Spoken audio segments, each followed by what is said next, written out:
Hello, beautiful people, and welcome back to another episode of Two Girls, One Doc. One Doc. It's your girl, BD. It's Florence, the fiance. And we are back with another episode and another documentary. What are your thoughts on this documentary? I feel like before we get into my thoughts, I just need to get something out of my, system. If I just do this... Yeah, do it. Then I could... Okay. My loneliness is It's killing me, and I must confess, I still believe. When I'm not with you, I lose my mind. Give me a sign. Hit me, baby, one more Dun, time. dun, dun, dun. Oh, that's going to Cool. be so hard to chop that all together to make it sound like it's in sync. Because it was definitely not in sync. Yeah, it's fine though. We'll make it work. We'll make it work. What if we get signed after this? Just please. I would be... No, can I... I Okay. would be very, very pleasantly surprised. Yeah. And What would you call our first album? Two things can be true. Half of the album will be Ho Jams. The other half will be... It would just be hotels. It would be hotels. Literally. Oh, okay, I like that. Two things can be true. Yeah. Or it'll be called Two Things. And then obviously the fans would know because, oh my God, because two things can be true. Yeah. Oh, yeah, that's true. Come on. Or it could be two things because I got the titties, you got the ass. Ow. Ass and titties. Ass got and ass and titties.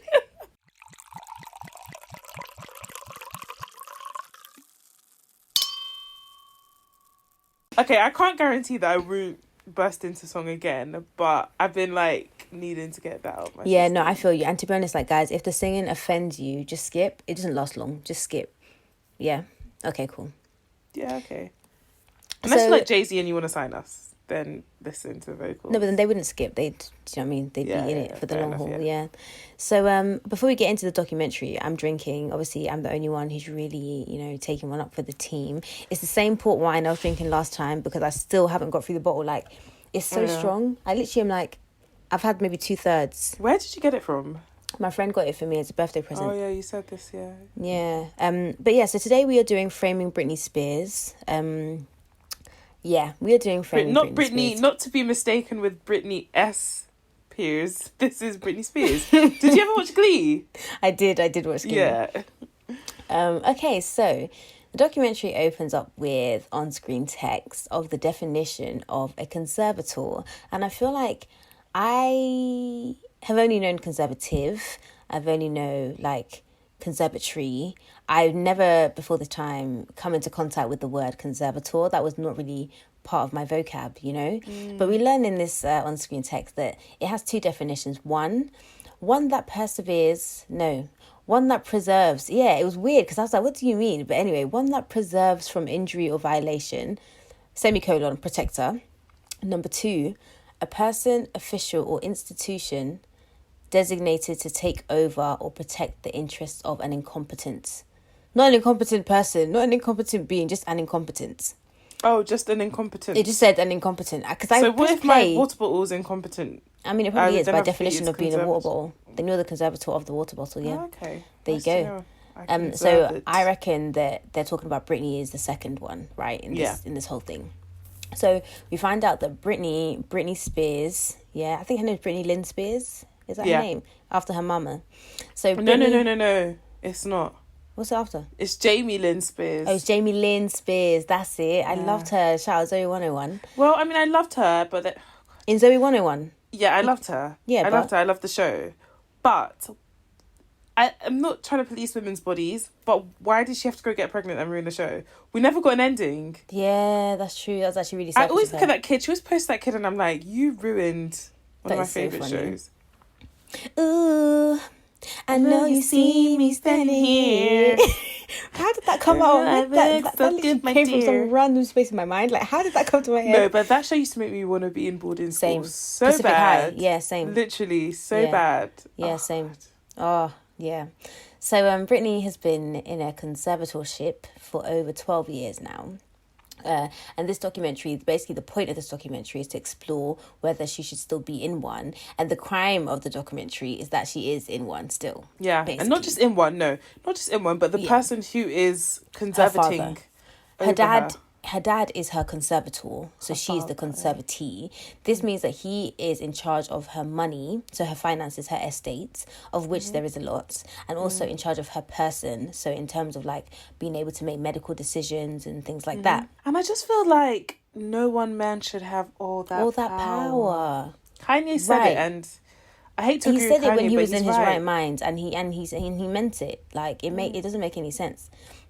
And it's also kind of more fucked up because Britney and her lawyers have requested that someone else be in charge, but her dad has refused to step down. So it's not even like she's saying I don't want to be in it anymore. I mean, she is later on, but like it's not like she's saying I don't want to be in it. It's like saying, cool, I can understand the need for this conservatorship, so let someone else be in charge, just not my dad. Like, and I'm surprised that the courts just wouldn't give that to her. It's strange. It's so weird. strange. And that, not a lawyer, but obviously it just seems a bit strange, right? Yeah, it seems very dodgy. Very dodgy. So the narrator kind of person says that in order for us to kind of understand the depth of this whole situation, we need to understand how Britney Spears became Britney Spears, right? Yes. And I liked this. Like, the thing I enjoyed about the documentary was just seeing the story of Britney Spears and also like being able to recognize where in my memory I started to, things started to make sense. Do you see what I mean? Yeah. Like, where I started to remember things of my own volition. Like, and how I process kid, things as and well. And how I processed it. Exactly. Because Britney Spears was like I'm sure everyone she was the knows Beyonce, this, I would say. But she was the Beyonce of the time. She was the it girl. Who didn't... I had all her albums. I knew all her... My dad used to hate her. Because you know when that Baby One More Time video came out, she was in her little school skirt with the tie. And then I used to tie my top. And then and the pigtails. My dad used to hate it. I don't know if I told you guys the story where my dad banned MTV. That was because of Cisco Thong Song. Oh, my parents did that. I remember we used to like sneak when they were out to watch it, and then we would hear the key in the door and we'd have to switch it to like Disney Channel. Not only did he ban it, he literally removed it from the Sky package. He was like, "This is leading my daughter astray." But little did you know you were bound for astray anyway. It was the ship had sailed. But yeah, Britney was definitely the it girl of like I had all her albums. She was the Beyonce. And do you know why I say she was the Beyonce? Because you know how Beyonce has so much autonomy over like directing and like, her creative process. She's not just an artist that they kind of stick outfits on and give her a mic and say sing this. Britney was that before that. Like Britney was that person that was like, okay, cool, we're gonna do this, we're gonna do that. And she was so young at the time. So it's like she was an artiste. Like she was really about her craft. She wasn't just a puppet. Yes, she wasn't. Everything she did was like for a reason, carefully thought about, intentional. She was, like you said, an artiste before they existed. Yeah, she was that bitch before streaming and before social media. So the first person we meet, well, I don't know if it's the first person because anyway, whatever. The lower thirds here are shit, by the way. They introduced the person, they put the lower third, and then we never see it again. So there are many people who I do not remember their name because I was not trying to. And now TV's user interface is so weird, like. It's just not a pleasurable experience. This is why I wasn't trying to go back. This is why I deleted it. I wasn't trying to go back, but yeah. So the first person, I got the name, Felicia Culotta. She is her lowest, I just said, oh God. Oh yeah, her lower third is Britney's friend and former assistant, which sounds kind of weird because she like is quite visibly older than Britney, but like she's probably old enough to be her mum, or maybe her mum. So she was in fact her chaperone, not her mum, not her big sister. They kind of settled on her as like an assistant. And she says that she never really understood the concept of Britney being under a conservatorship because Britney was still so young. And typically these sorts of things are used for like older people, elderly people, maybe people with dementia who are unable to like make these decisions for themselves. They no longer have the mental capacity to make decisions about their person, about their estate kind of thing. So it's not to say that conservatorships are evil in themselves. It's just kind of like the application of one to Britney at this time is kind of like, why? Like, why are we doing this? So Felicia tells us about how she's known Britney since Britney was 5 years old. And as with many talented singers, they start off in the church because the talent comes from the Lord God Almighty. And she's in the church choir. And we see this like video of her in 1992. So she's 10, right? Yeah. And she's singing. And she just looks really, really cute. She has a little dress on, a little bow in her head. And like her face is exactly the same. Like her face it's the same. It's just small. It's just like, smaller. Yeah. Yeah, I find it smaller. I find it weird though when people have that. Like you have that actually as well. Like your face is exactly the same as when you were a kid. I don't think it was, I glowed. But I think it's okay because you're still quite like small in stature. So it's not like, oh my gosh. I'm looking at a picture of myself now. The same thing to me. You look. Yeah, but you have the same face. That's what my mum. That picture of me on WhatsApp, the one that you rudely used as a meme to me. Okay, we'll put the meme on Instagram. Okay, we'll put the meme on Instagram so you guys can see. You can caption it. But yeah, my mum was like, "Oh my gosh, your face looks the same." Even my fiance said the same thing, and I was like, "I think my face looks so different." No, it looks the same. I mean, really? I'm sure everyone kind of looks the same because they look the same. But like, what I mean by Britney is that like her face now is what her face was then. It's just shrunk. Yeah. It just looks CGI'd. It looks like they CGI'd her current face onto... Yeah. Exactly. Rather than her face then grew to become what it is now. It kind of looks like it's just they took her face, they shrunk it, and they put it on that video of the little girl. But yeah, let's get into the fuck shit because there's this scene from this talent show, right? And the host is this old man. Like he must be 60s at least. I would give him a young 75. Like, yeah, but he's white.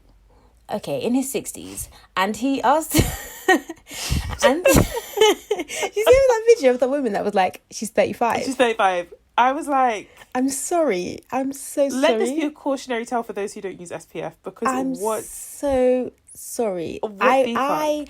She is no less than 48 years old. No less than 48. No less. Not a day less. But she's claiming 35. No, I think she is 35, but she looks 48. She says she tans and she smokes. But how much tanning and smoking? Come on. Oh, you'd be surprised. Okay, well. If she's from Florida, it will make a lot of sense. Florida. The old man asked 10-year-old Britney Spears, after she's just done an amazing performance for a 10-year-old, does she have a boyfriend? I noticed last week you had the most adorable, pretty eyes. Do you have a boyfriend? No, sir. Why not? They're mean. Boyfriends? You mean all boys are mean? I'm not mean. How about me? Well, it depends. And he's like, I'm not mean. What about me? And I'm also like, you're also not a boy.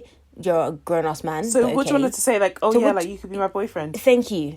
It was just so unnecessary. It was really creepy because he started off with, I noticed last week you had the most adorable eyes. Yes. It reminds me of the paedophile from Family Guy that's always trying to get... You want to come into my van? You know I don't watch Family Guy. Lollipops for you. Oh, we'll post it. Yeah.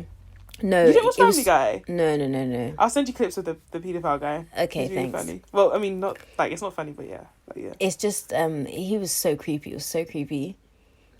And then like the talking head is like, of course, because what else could a young woman or a girl have to offer besides if she has a boyfriend? Like, it's so stupid. But even before that, it was just inappropriate for a kid. It was very inappropriate. I feel like that whole exchange is very inappropriate and unnecessary because it's not like Amadeus had nothing to talk about. You could have asked her about the song that she was singing. Why did she choose that song? Was she nervous? How did she combat her nerves? There's so many things you could have asked her. But have you got a boyfriend and you have nice eyes? Can I be your boyfriend? Like, I'm sorry, get out of here. So next we meet Hayley Hill, and her lower third is former Teen People fashion director and Britney's former stylist, and she's commenting on the video. Sorry, before we go into Hayley, can I also just say I found Felicia really like annoying. She couldn't have been my chaperone. I would have like. I think she's quite enthusiastic, but think about it, they're from this small town in Louisiana. Louisiana, yeah, and they're just just happy-go-lucky. They are very country. Yeah, they are. I didn't even realise that Britney was from them ends. Yeah, do you know who? I listened to a podcast about Justin Timberlake, and like people are making fun of him because he is so country, and then he puts on this like California accent, but he's really country. If you listen to old videos of him when he was on NSYNC, he was really, really country. That makes sense. Yeah, that makes Britney is sense. very country. Yeah. Like cornbread and grits in the morning country. Yeah, cheese grits. They even what's in the documentary? They showed cheese grits. Do you know how stodgy cheese grits are? I said okay. So yeah, Hailey Hill, she's Britney's former stylist. She's commenting on the video, the creepy one that we just spoke about. And she's like, of all things that she could be asked about, because what else could we possibly talk to a woman or a girl about? She's like, there's so much more to Britney and that's all you wanted to settle on. It's just weird. It's just, again, more like men just being weird. So Britney is clearly talented. The family decide that Britney and her mum Lynn would go to New York for a while just so she can train and she can audition to try and get some roles and stuff, while her dad Jamie stayed in Louisiana where they're from, because obviously Jamie Lynn Spears is a lot younger, so she's a child and she still has to go to school, so someone's got to be there. Yeah. So it was tough on them financially, but they make it work. And then Britney gets an audition for the Mickey Mouse Club, and this is where my memory of Britney starts. Oh, I never watched the Mickey Mouse Club. I don't know that I watched the Mickey Mouse Club, but I remember her being from the Mickey Mouse Club. Like, I remember, as in when I think of how Britney started, I think, oh, she was on the Mickey Mouse Club with Justin Timberlake. Yeah, and Christina Aguilera. And Christina Aguilera, exactly, yeah, the three of them. Yeah. So we see a clip of young Britney saying... Oh, sorry, do you know who else was on it? Who? Ryan Gosling. And there's this clip of him singing this, like, Boys to Men song. Wait... I will find it and post it. There's so many postable things from this episode. I will find it and post it. He's singing like this Boys to Men song, and I was like, wait, what the? Fuck? I know. Whenever they were talking about the Mickey Mouse Club, in my head, like, I just imagine, that video, it's like, go, who's next? I was like, this is literally what I imagined. Literally, this is the vibe. That's the vibe of Mickey Mouse Club. Definitely the vibe. Oh, that port. Oh my God, that wine is so strong. Oh my God. Oh my God. Huh? I think it was a vine. Yeah, what vine was that? Was that Rennie? That guy? I think it was Rennie. I don't remember. I don't remember the guy's name. So, yeah. We see a young clip of Britney saying that, like, when the Mickey Mouse Club ended, so she was on the Mickey Mouse Club, then it ended, and then her life was pretty normal for like 2 years. She went to high school, she played basketball, she was just a normal girl, not yet a woman. And I'm then not a girl, not yet a woman. Yeah. All I need is time, a moment that is mine. Oh no, do you know what? I'm too many bangers. Blessed with Britney. I need to blast Britney. Too many bangers. I need to. In 1997, she makes a demo tape. She gets a record deal.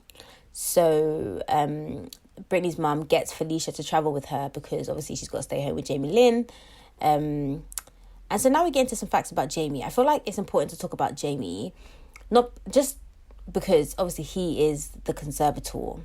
And so it's important to kind of think about and talk about the dynamic between him and his child, aka Britney, right? So apparently he wasn't really around a lot. He has some issues with alcohol. He goes to rehab. He has a few, businesses here and there that don't really work out. And eventually he files for bankruptcy. And this is not to say that, like, these things can't happen in your life. I declare bankruptcy! That's why I was laughing. Guys, I'm sorry, you just need to watch The Office. I saw your face when I said bankruptcy, and I was like, this is coming. I just remember Oscar being like, that doesn't do anything. You can't just say it. Do you know what? I love Oscar's character, but Oscar's character is only relevant because of the stupidity of everybody else. No, I don't like him because he likes to act like he's so above the bullshit. Yeah, he does, but he's necessary because Oscar is us. Yeah. Oscar is us looking at them. But we're not there, so then we look down at Oscar like, fam, why are you here? Yeah. But he's literally the reactions that we have. If we were there, we'd be Oscar. Yeah, we're a blend of Oscar and Stanley. Oh, yeah, of course. Yeah. Did I stutter? So, yeah, nigga's bankrupt. Jamie ain't got no money. And like I say, I don't think that this defines you or makes you a bad person if these things happen to you. But I think that this is becoming relevant because of what we now know about the conservatorship and the fact that he is the conservator. How do they let somebody who cannot even conserve it their own money conserve it somebody else's? Like, make it make sense. And so, bloop, there it is. Like, honestly, you can't even conserve it to yourself. You want to conserve it to somebody else. You yourself, your money is up and down, you don't know where, and then you're a hacker. Higgy hag. What in the... Yeah, it's very cheeky. It's very, very cheeky. Very, very cheeky. So there's this woman, she has frizzy hair and a red top. I don't remember her name. I think she was the executive. Do you know who I'm talking about? No. I don't. They all became one face. It was just a sea of white people. Yeah, it is true. Anyway, so she basically was saying how Lynn, so Jamie's mum, was mad supportive of Britney, and she says Lynn supported Britney. I want to say Lynn because I never talked to her father. The only thing Jamie ever said to me was, "My daughter's going to be so rich, she's going to buy me a boat." And the thing is that, like, I understand your parents, like, wanting their kids to be successful. But I really hate the entitlement that comes with certain parents sometimes. Like, she's not a cash cow. Do you know what I mean?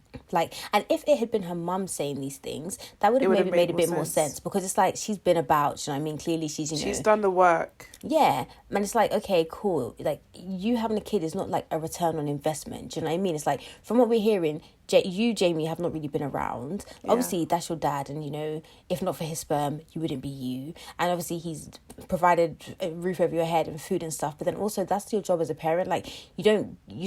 Oh, God. I'm not reimbursing you for the fact that you took care of me as a child when I couldn't take care of myself. Like, that's your job as my parent. If you didn't want to do that, then you shouldn't have had me, or you shouldn't have kept me. You should have given me up for adoption to someone who wanted to, you know, be there for me, could have. Yeah, no, agreed. When I saw that bit again, I feel like this is all the build up to just letting us know because this documentary is very much for Britney making her own decisions, autonomy, whatever. Yeah. So I feel like that statement was a build up. It was like another layer onto the cake of like, hold on, this guy's a bit like. And also, can I just say, I know that my English lit teacher is going to be very excited by this, but when you really analyse it, this guy has been bankrupt. And then his biggest issue is his daughter buying him a boat. Does this seem like somebody who is financially responsible to then conserve another person's money? To be responsible for someone else's finances. Literally. And guys, I know you don't come to this podcast for English. Don't use conserve it in, like, proper surroundings. I don't think it's a word. I made that shit up. It's not? Really? It's not? So it's 1998 and we see Britney performing Baby One More Time in a mall. It's so funny because I always called it Hit Me Baby One More Time. I didn't know it was just called Baby One More Time. Yeah. But maybe the Hit Me was a bit like, ooh, you know, violent. Domestic or violence. Sexual. Yeah. Or both. So, Why did she say that though? Huh? Actually, now that I think about it, Hit Me Baby One More Time. Why did she? No, it's hit me like, Oh, like sex? Yeah, I think it's sex. Not the sex. My loneliness is killing me. Oh, I must confess, I still believe. like, when I'm not with you, I lose my mind. Give me a sign. Hit me. Or maybe call me. Hit me up. Oh, like hit me up, yeah. But I don't know if that's really her lingo. Do you know what I mean? I don't know. Either way, it was a wonderful track and I am grateful for it. Yeah. She's performing it in a mall, prepping for her album release. And it's crazy to me because there's like 10 people there. Like, there's not that many people there. And it's like, wow, I wonder if the people who were there remember seeing her before she blew. Because she was performing that same song before it blew. So it's like, imagine being there. I was there, you know. So single blows up. This is pre-social media. This is pre-streaming platforms. The lady hair. Wow. The lady with the frizzy hair with the red top reminds us that during this time, it was all about boy bands. It was like NSYNC, Backstreet Boys. Like, it was all about boy bands. It wasn't time for a young woman or a young girl to be on top of the charts. And then Felicia tells us that when she's becoming famous, like she's getting more money, and she takes out $10,000 in $100 bills and she gives it to people in her neighborhood when she goes back home. So they're kind of just trying to show the rise of her. She was still humble. She was still a lovely person, that kind of thing. Yeah. So we get into this bit about Britney's sexuality, and not in terms of her being like gay or straight, but just in terms of her embracing herself, being a woman, feeling sexy, dressing how she wanted to. People are saying she's a contradiction because it's like she's this whole innocent, you know, person, but then also she's dressing seductively. Sexually, yeah. And this was before women could have ownership of their bodies, basically. Right. Just to let you know. Right. And so this is very stupid. And it's like we always say on this podcast, like, two things can be true. Like, you don't, like, men never have to grapple between being like this sexy or this virginal type, or like, do you know what I mean? It's like, or even being like sexy and smart. Like, you'll never look at a guy that's really sexy and be like, oh, he must be a bimbo or he must be dumb. But women cannot be like sexy and have ownership of their sexuality, but still be like modest in like yeah. And it's like, I can be singing about whatever and I can dress her like It's like, and also when they say these things, I'm like, you people didn't know that 2020 was coming, because like if you see the things people wear and don't wear now, like Britney was just doing crop top and low rise jeans, literally, and it people was were a like, problem. "Oh, she a hoe." They were losing Show. their minds. Crazy. Some people wear see-through. Did you see the outfit? Not the outfit. Not the outfit. The outfit.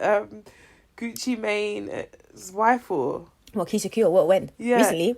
Yeah, you know, she always dresses like the true Jamaican she's shoes. yardy in it, so. No, but this one was like, it was like this. It was the same Rihanna dress. That What crystal, Swarovski crystal dress. Oh, yeah. But it was long sleeve, and it was fitted. I don't know if she was wearing knickers, but she wasn't wearing a bra. And then you could just see like her just nips, and she like, yeah, that it wasn't would an lose award their show. It was just a minds. casual day out. in middle America. Literally. What, just going shopping, just going to the mall? She went to like a strip club, but yeah. Okay, well, there you go. Makes sense, man. And dinner first. Imagine you're just a waiter, next thing there's like nipples all in your face. Nipples. Trying to get that tit.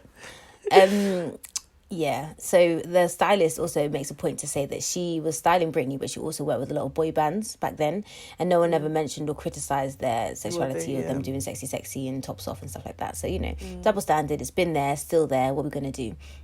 All this criticism made Britney be like, okay, well, fuck it, I'm not trying to please anyone. Like, as we mentioned before, she's very involved in all of her performances, and there's this one little bit where I think she's trying to like instruct people. She's doing a rehearsal. She's instructing people to do stuff. And someone in the background must have said, "Oh, you're a diva." And she stands up. She's like, "I'm not a diva. I just want it done right."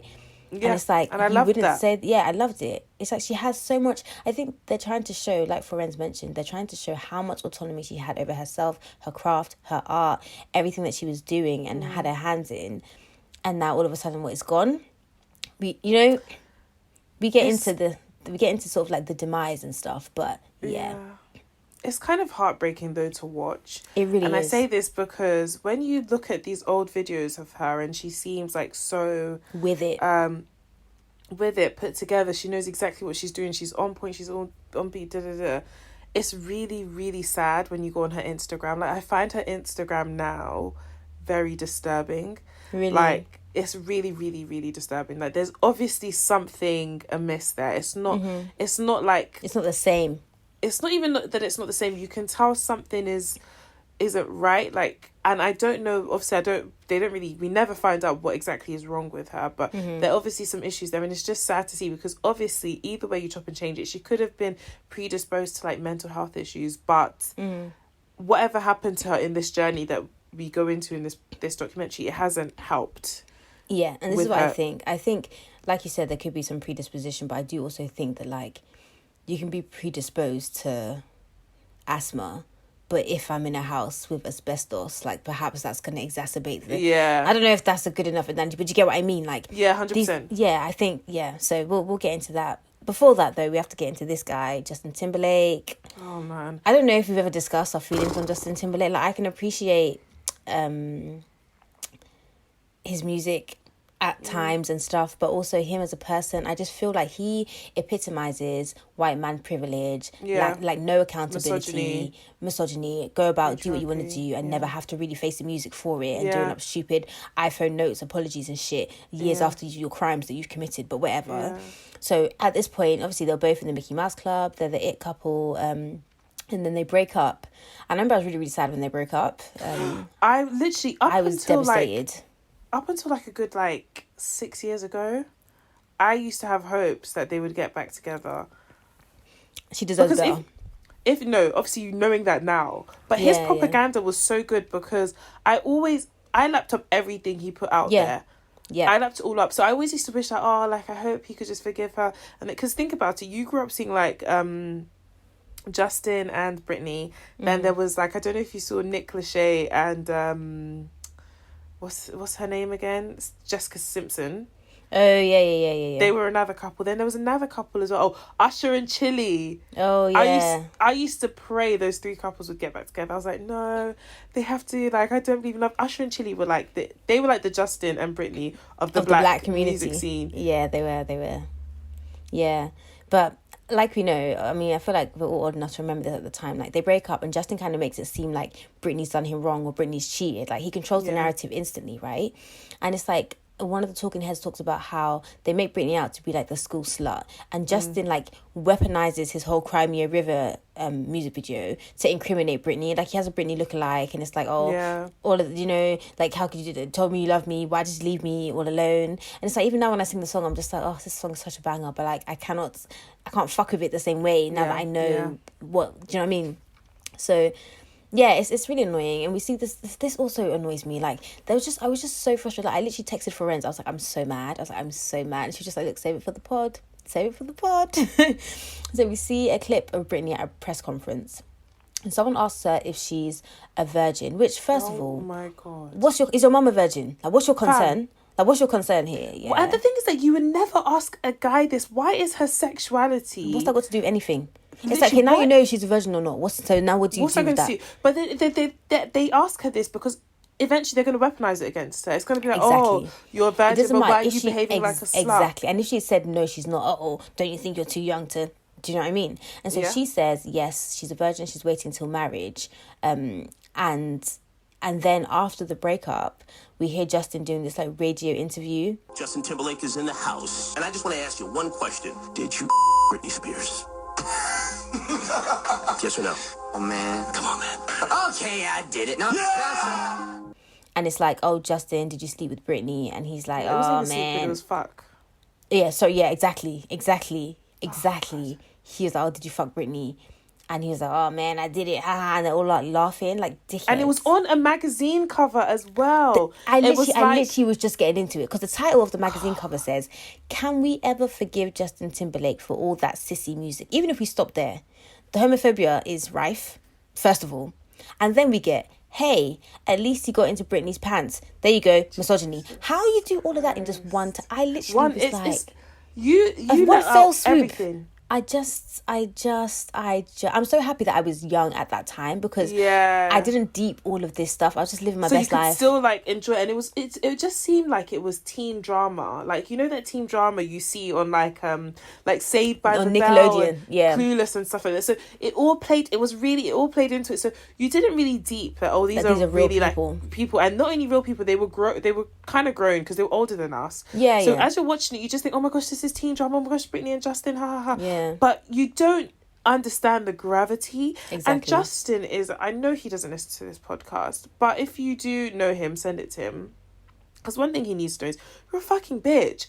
Yeah. Who goes and talks about whatever they've done with their ex on like, whatever, a media platform? Just shows a lack of respect because it's like, you didn't have to react the way you did. You could have just been like, nah, I'm not speaking on that. Yeah. You didn't respect it. And then if we get into his further crimes, with Janet Jackson, I'm so sorry. Like, ever since that whole Janet Jackson thing, I was like, yeah, me and Justin, like, this ain't... We don't. I can't. But I don't understand the premise of that. Did he know that her top was going to apparently he knew there was going to be like a costume reveal, but he didn't know the extent. Like, he didn't mean to expose her breast or whatever. Whether that's true or not true, the point remains that you just let her take all the like her music was getting, I think one of the albums she was about to release flopped, but all flops either flopped or wasn't released because people were dropping her. No one was playing her on the radio and stuff. And then he was going around living his best life, putting out music and doing all of that stuff. And it's like, how do you excel from a situation that both of you were in? She didn't expose herself. She didn't walk on stage and pull her top off. You ripped it off. And she suffered. And he was called to the Super Bowl Exactly. And it's like, this is what we mean by like, you being silent on an issue is not activism. It's not better than you saying something bad. It's just the same. It's just the same. Like, the bullied and the bystander. Like, the bystander is just as bad. Yeah, it's true. Ugh, I could write a dissertation on Justin And do you know what the funny thing is? Like, Britney never once came out and said what led to the breakup.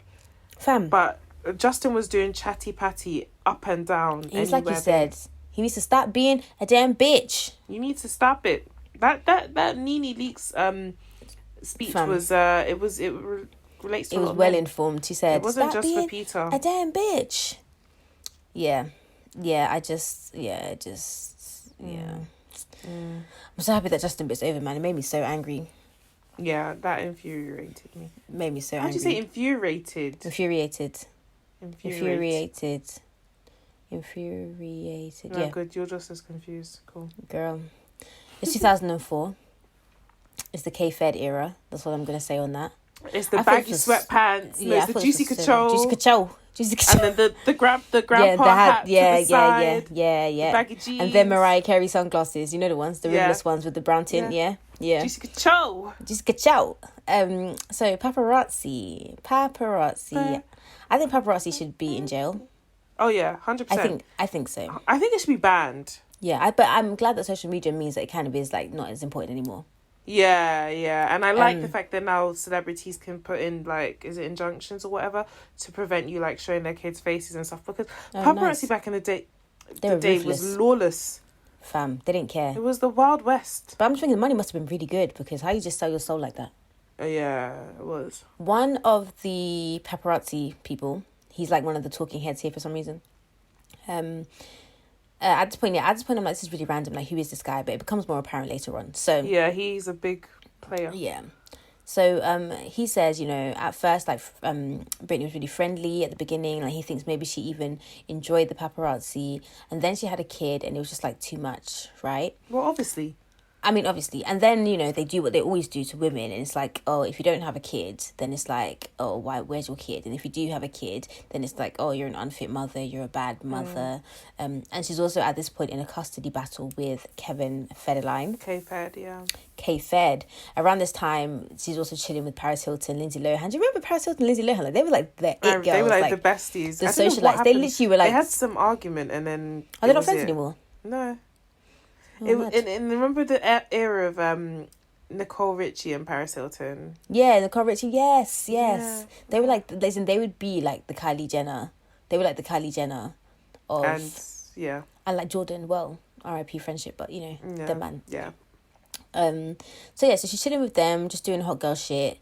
But also the paparazzis are also like following her around. And so like the whole unraveling of her, you know, being... her life is being televised around this time. And I put here that I'm really happy that social media's come about, because literally, like, it kind of gives celebrities the room, the power back in order to like document their lives as they see fit. Like, okay, cool, you've got a picture of them going into Nobu, but they've already snapped that they're in Nobu. So like, what have you shown me? And like, they've told me at that point they didn't need to get the pictures developed or bought or whatever. Like, I see it real time.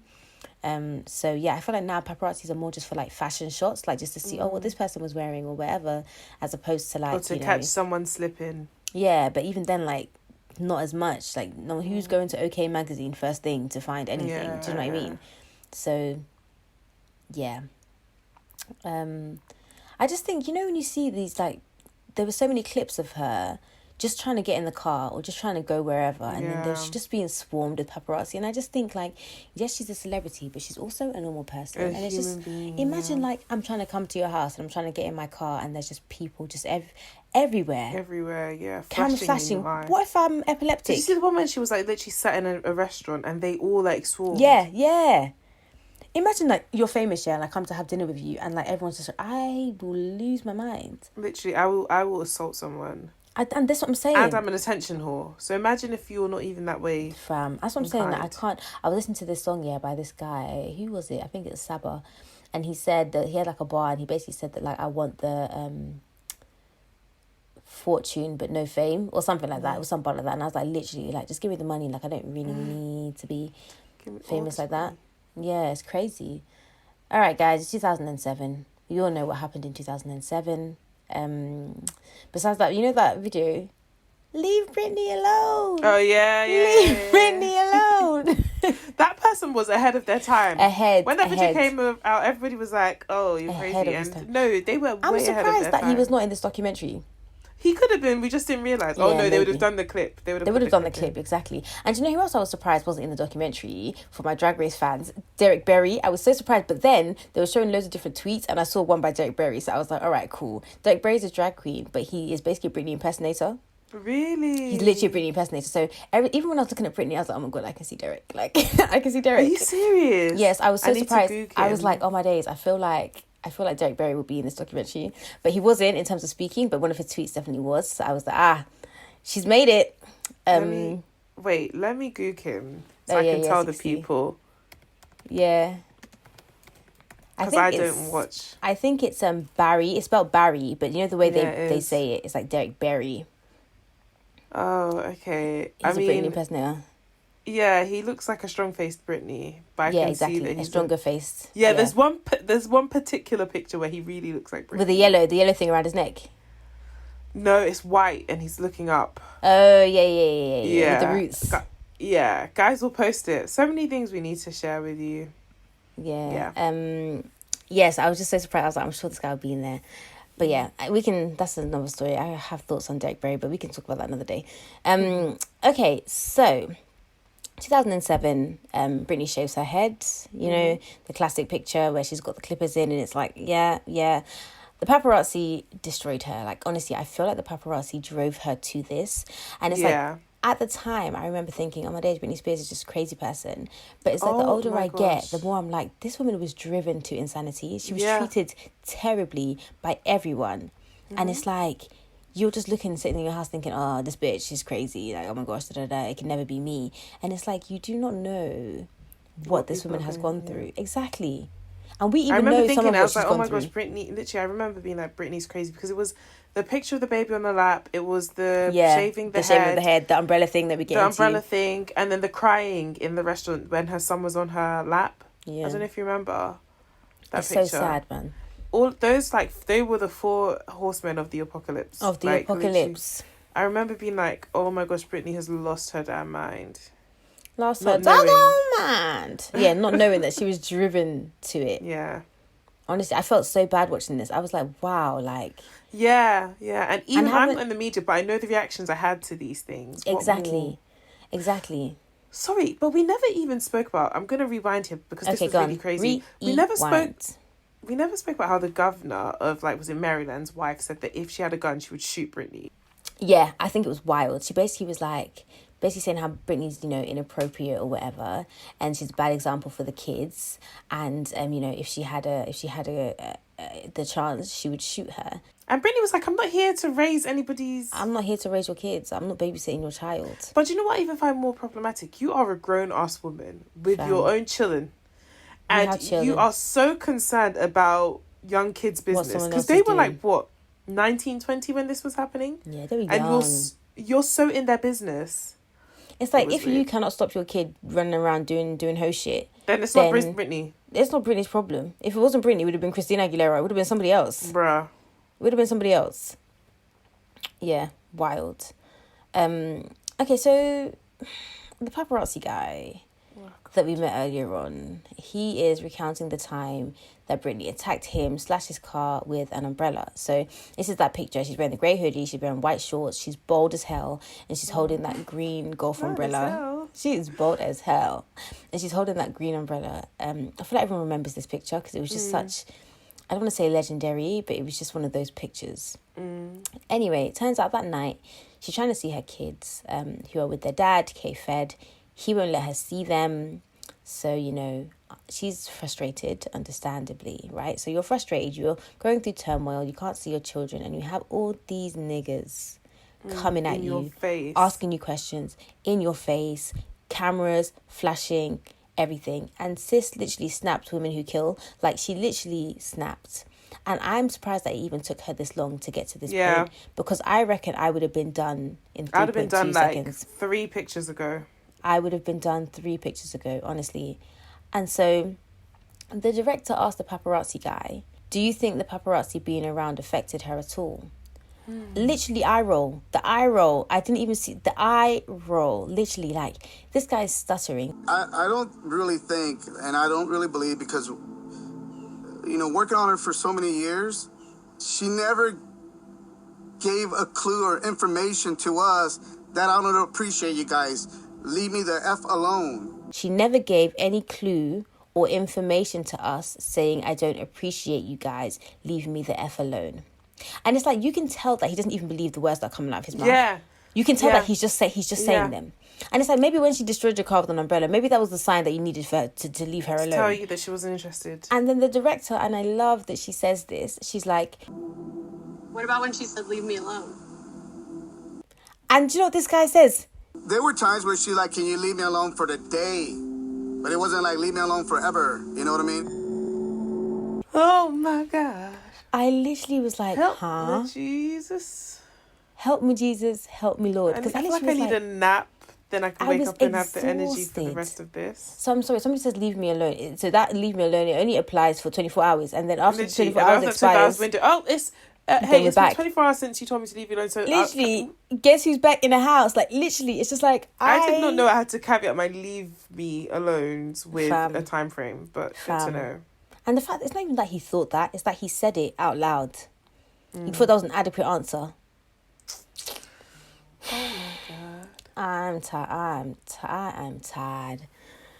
We're in October 2007. Britney loses custody of her children, so now she only has visitation rights, right? And I feel like this must be, I mean, not a mother, but I feel like this must be devastating. Especially as a mother, not having the custody rights looks even worse because usually mums get custody. Get the custody rights. So it's like, wow, she must really be... Exactly. And Kevin Federline, by the way, had like multiple baby mamas and kids. So again, it must have been a really wild situation for him to have gotten. Exactly. Yeah. Which is just a bigger blow. Like... Yeah. So our talking head, I do not remember which one, makes a good point about how her mental health was never considered. It was always, what's wrong with her? You know, like people are making bare money off her suffering, but they never really thought about her mental health and how things were affecting her. And this is highlighted in a scene we see from a game show.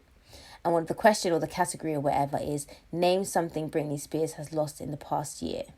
And one contestant says her husband, the other one says her hair, and then another one says her sanity.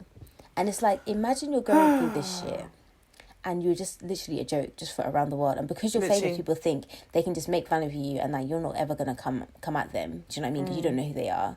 And I mean, this was back then. Like, if all of this stuff was happening today, imagine the memes on Twitter. Imagine.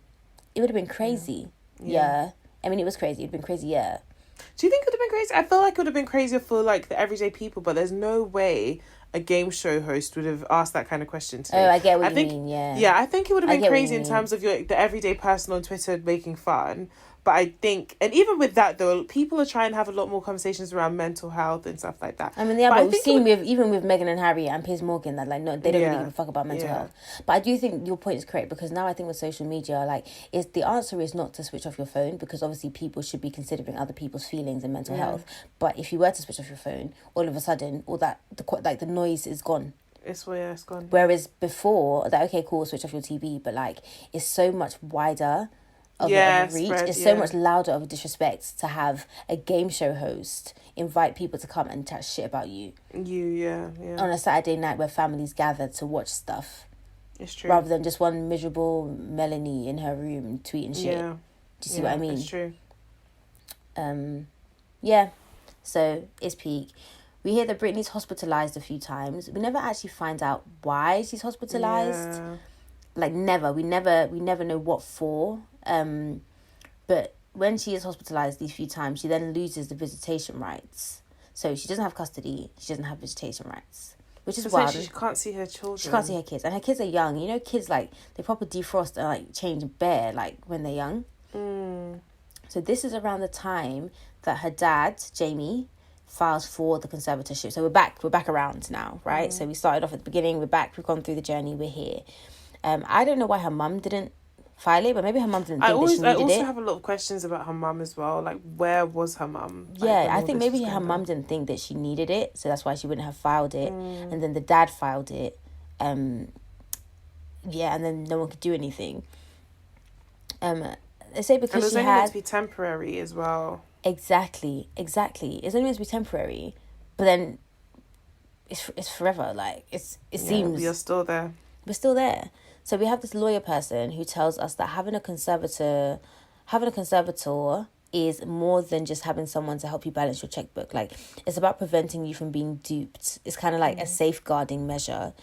And that goes to imply that Britney was in a state so vulnerable that she was likely to be duped, defrauded. And I just think, like, they do mention this other guy that she was with called Sam Lutby. He's her boyfriend / wannabe manager. He's basically a beg. Like, he's just a weird guy. He's just a hangabout. Yeah, exactly. Yeah, exactly. He's just like a hanger runner person, and her family don't really trust him, and they think, all right, cool, he could possibly be trying to use her or get money from her or whatever. So they, put her in this thing or whatever. So like Foren said, she gets a temporary conservatorship. This was granted in 2008. So Jamie's in charge of her person, so medical treatment, stuff like that, and her estate, so her money and stuff like that. So Britney appoints this lawyer called Andrew Streisand. Barbara. Andrew Streisand, no Barbara. And Britney meets with him, and she says that she doesn't want her dad to be in charge of it. So not to say that she didn't think that she needed it, I guess, in that time of her life, but she was like, cool, I don't mind having it. I just want my dad to be in charge of it. And so Andrew's like, okay, well, clearly Britney has the mental capacity to make these decisions when he's speaking to her. He's like, okay, cool, she clearly has the mental capacity to make these decisions. So why does she then need to be under a conservatorship in the first place? Do you know what I mean? And then the judge is like, yeah, but we have these medical records that state that she doesn't have the capacity to make these decisions. Doesn't show Andrew the records, but basically he appoints someone else to represent Britney. And to this day, Andrew's like, I don't know what's in that report. I don't know what the medical records say. I don't know why they would change their mind like that, which is really, really weird. So according to the court, the conservatorship means that they can control who visits Britney, who can and can't visit her. She has 24-hour security. She has, or they have, the power to access medical records and communicate with doctors on her behalf. They can cancel her credit cards. They can take control of her house. They can make recording or touring deals for her without her consent. And they can be deeply involved in her finances. So they basically just, they run the world, girls. Like, they literally run her world. This is scary, though, that somebody can do Isn't that this wild? to you, especially somebody who may not have your best interest at heart. Especially when you're in a stage when you can make these decisions for yourself. Yeah. Because when you think about it, like, these things in isolation, like, for a vulnerable person, makes sense. For a vulnerable person, by someone who wants to take care of that vulnerable person, makes sense. Like, okay, cool. Yes, I'm involved in your finances. Yes, I can cancel your credit cards. Yes, I can do this and this. But I care about you, and I have your best interest at heart. For you to even make recording and touring deals for her, if she's able to record and tour, then does she really need to be under a conservatorship? Exactly. That's the question. That's what I'm saying. And that's what doesn't make sense. It doesn't make any sense. So they make the conservatorship permanent later on in 2008, right?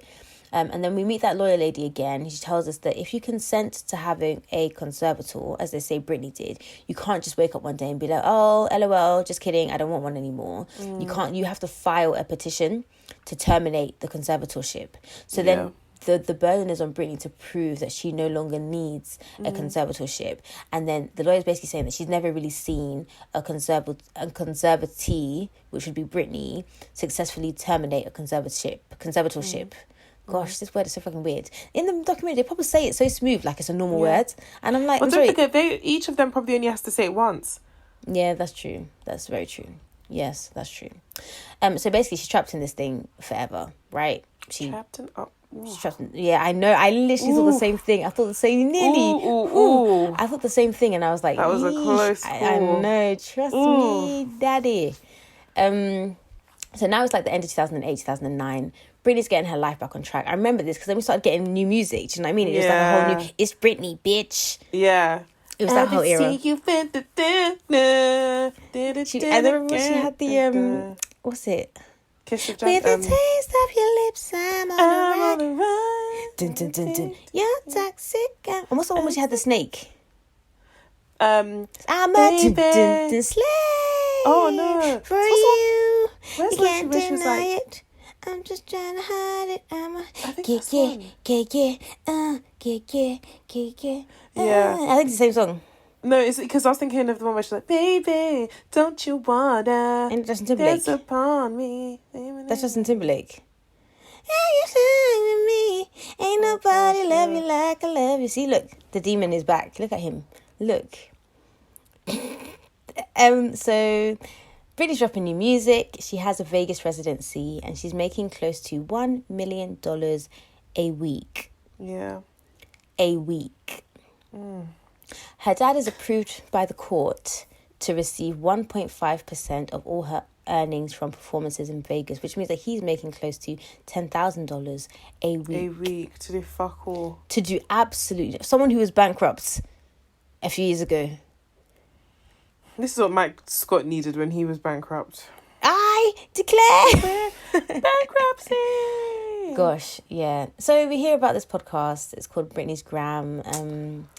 I literally, I wasn't going to mention it, but they do make a good point because they say, well, they don't say, but they basically, there is the conservator, which is Britney's dad, but there's also a co-conservator who is this lawyer guy. And this lawyer guy is saying that the conservatorship should run more like a business because clearly Britney's fit to work and likely going to make more money. And the host point is saying if she's so fit and well to make more money, then why does she even need the conservatorship in the first place, right? Literally. Right. So this next bit I really like because Britney's basically going to announce a new residency in Vegas. It's like a new hotel or whatever. And so the plan is that, you know, Britney's supposed to come out on stage. It's like a live crowd. You know, back in the day when like MTV used to have the live crowd and then they'd have like a studio and you could see them like, yeah. So she's meant to come out on stage, perform, announce it. Sis comes out on stage. She just walks down the steps. I thought she was going to fall. I was like, why are they showing us all this? She doesn't fall. Yeah. She walks down the steps and she walks out of the performance place and she gets into a taxi and she leaves. Mm-hmm. And everyone is so confused. Everyone is like, huh? And then later she cancels the residency. So it's kind of like, after this, she disappears, right? So there's no post on Insta, nothing. And then the co-conservator lawyer quits. So it's kind of like, this is weird. Like, maybe she snapped. Like, maybe she literally is like, I don't want to do this anymore. I give up. I'm not on it anymore kind of thing. Right. So then the woman from the Britney's Gram podcast gets a voicemail from an anonymous source saying that Britney is actually in a mental institution and she did not go there voluntarily. So this is where the Free Britney movement started, right? Jamie Spears is basically saying it's a conspiracy, it's stupid, they don't know anything. But that's exactly what you would say if it were true and you didn't want us to know. So hashtag Free Britney. So now we're in September 2019, which was legit like the other day. And Jamie steps down as conservator of Britney's person, so in terms of her medical records and stuff like that, but he's still conservator for her finances. The cash money. And that's where his head is at. And I feel like if you were really a loving father, then would you not maybe step down from the financial element and stick to the persons? If you feel like, oh, my daughter is really a danger to herself, she needs help maintaining like if you're going to pick health. One. Yeah, like, would that not be the one you picked? But you picked the one that was going to line your pockets. Forever. Sus. I think so. So, we're near the end of the documentary now. We hear that in November the 10th, 2020, which was actually literally the other day, there's a public hearing. So Britney's lawyers are objecting to the way that Jamie wants to run things. And we find out that Britney actually decides that she's not going to work until Jamie is no longer in control. Britney loses, right? So they don't remove Jamie like she wanted, but they do allow Britney to choose a co-conservator, which, I mean, like, small win, but is it even really a win? Do you know what I mean? Like, Jamie's still, the real win would have been if Jamie wasn't there anymore. So that main lawyer that Andrew Streisand, no Barbara, is back. And he says it's weird because he's like, the court describes Britney as a high-functioning conservatee, right? And it's like, it's so dumb because she's functioning enough to say that she doesn't want her dad to be the conservator and that she won't perform. So then does she even really need it, right? So it's like, I can understand why they would have done it initially. But it's like, does she still need it? Yeah.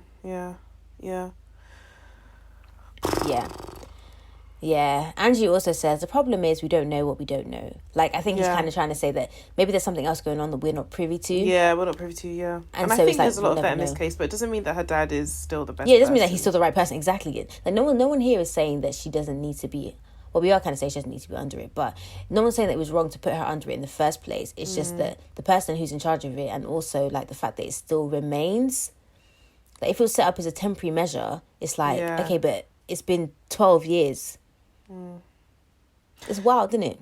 Yeah, it's very wild. And I feel like even back when the conservatorship started, in the first year, the dad like allowed MTV to do like a little documentary. Yeah, like following Britney and stuff.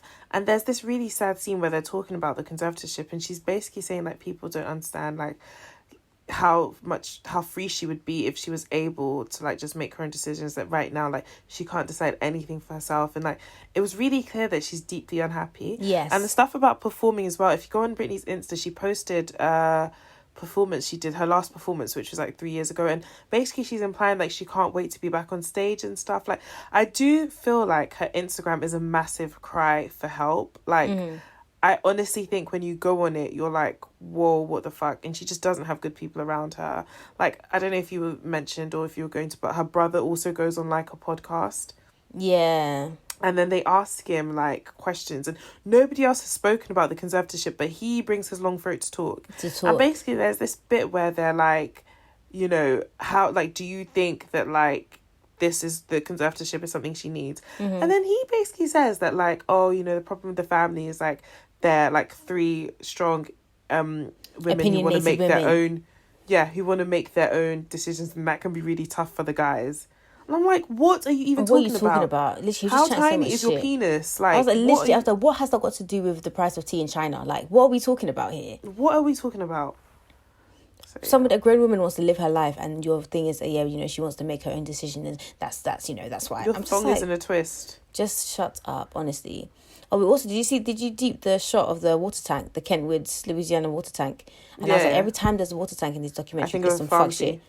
Every time there's some fuck shit. Every single time. That's true. Every true. time. There was one in the pharmacist. Then there was one where she cut the baby out as well, wasn't it? Yeah. I'm telling you, stop showing us the water tank. Stop it. We don't want to see it. We don't want to see it, man.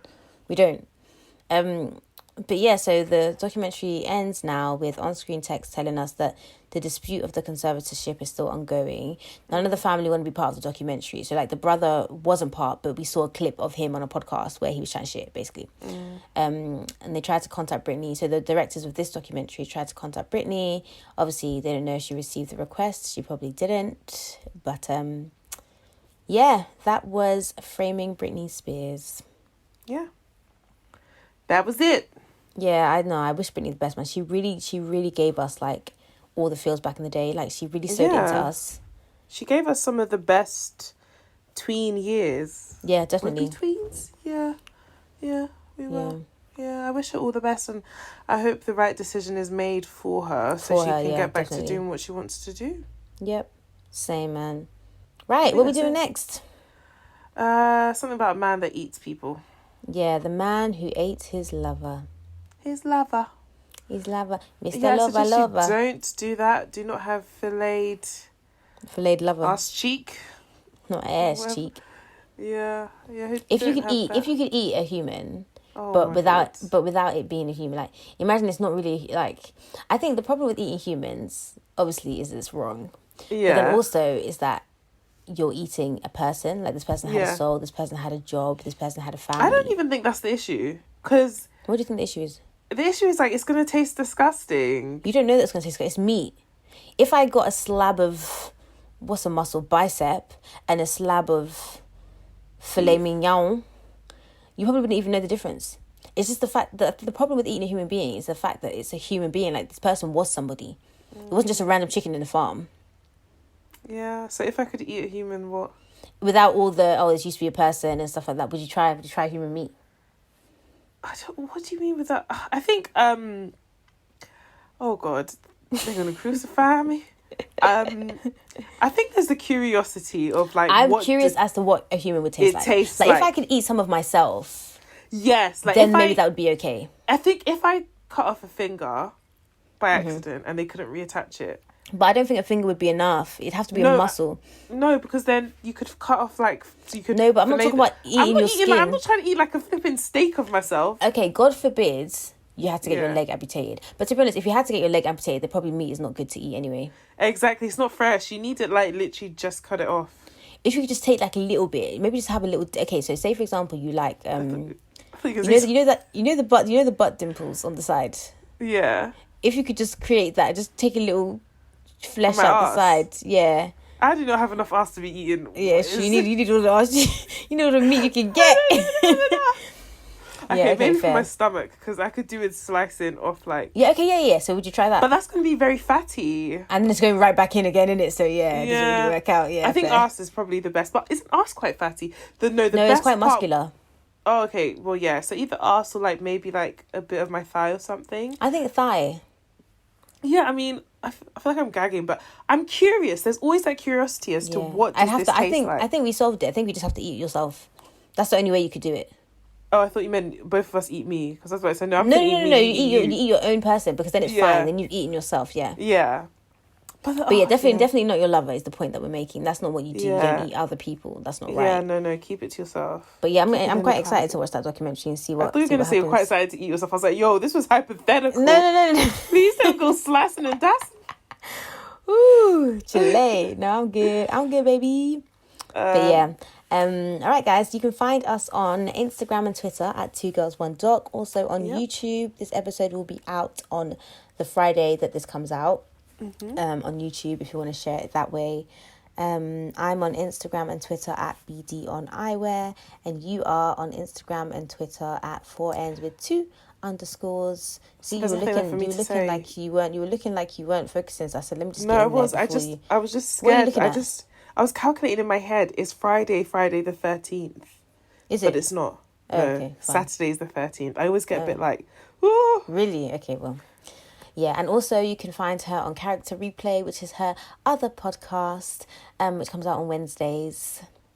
Did I forget anything? No, you said it all. So I think it's only fair that I leave you guys with a song. What song should I leave? Oh, hold on. Before you guys skip the song, I'm going to play the trailer at the end. So if you could please just persevere throughout the singing. And, yep. All right, then guys. Get to the trailer after. Yeah, exactly. There's gold at the end of the rainbow. What song should I sing? My loneliness. No, we've already sang that. Have we? Okay. Yeah. Oh, I'm not a girl. Not yet a woman. What do you need? What do you need, baby? What do you need? All I need is time. And a moment that is. A moment that's all mine. I don't know the rest of the words. While I'm in between. Oh, is it? Is that what it is? Yeah. I should just make up words for you. That was from Crossroads. I love that movie. See you at the crossroads. That reminds me of that guy Marcel from Yeah, was it what were they called? It wasn't Blue. It wasn't Blue. Blazing Squad. Blazing Squad, and he was whispering to everyone, "No, don't tell anyone." I was like, bro, nobody there were like 50 of you niggas. Like, no, not one person remembered that you were the original NSG. Listen. Okay, yeah. All right, boys and girls. Let's let the people go. Honestly, we're going to play the trailer now for The Man Who Ate His Lover, and we will see you next week. Bye. The 9th of March, 2001. Armin Mivers, a 39-year-old computer engineer who lives in Germany, takes a butcher's knife. He cuts the penis off Bernd Brandes, a 42-year-old software designer who has arranged to be killed and eaten. Mivers slices it in half. They both try to eat a piece. He records the whole event on video. 3 hours later, Brandes is still alive. Mivers kills him by plunging a knife into his throat.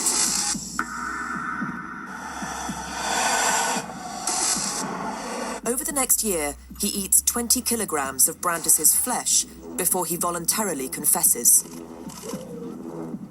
For these two men, this was the ultimate erotic experience, the gruesome culmination of a twisted, whirlwind romance.